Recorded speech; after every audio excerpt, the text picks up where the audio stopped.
માતાજી મિત્રો, તો મિત્રો આપણા ગુજરાતી લોકપ્રિય સિંગર એવા જિગ્નેશ કવિરાજને મિત્રો આપ સૌ જાણો છો। તો મિત્રો જિગ્નેશભાઈ બારોટ તેમના ચાહકોને મનોરંજન કરવા માટે લવ અને બેવફાના આલ્બમ સોંગ લઈને આવતા હોય છે।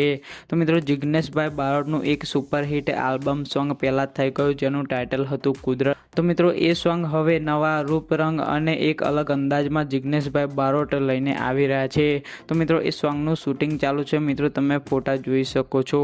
અને મિત્રો આ સોંગ ટૂંક જ સમયમાં સારેગામા ગુજરાતી યુટ્યુબ ચેનલ પરથી રિલીઝ કરવામાં આવશે, તો મિત્રો જોવાનું ચૂકતા નહીં। અને મિત્રો એ સોંગનું ટાઇટલની વાત કરીએ તે પહેલાં મિત્રો વિડીયોને એક લાઇક કરી દેજો અને આવા જ નવા ગુજરાતી સોંગની અપડેટ જાણવા માટે અમારી ચેનલને સબસ્ક્રાઈબ પણ કરી દેજો। તો મિત્રો એ સોંગનું ટાઇટલ રાખવામાં આવ્યું છે કુદરત 2.0, કારણ કે કુદરત જે સુપરહિટ આલ્બમ સોંગ છે એનો બીજો ભાગ છે। તો મિત્રો આ સોંગ વિશે તમને અપડેટ પણ આ ચેનલ પર મળતી રહેશે, જેથી મિત્રો ચેનલને સબસ્ક્રાઈબ પણ કરી દેજો। તો મિત્રો ફરી મળીએ નવા વિડીયો નવી માહિતી સાથે, ત્યાં સુધી જય હિન્દ, વંદે માતરમ।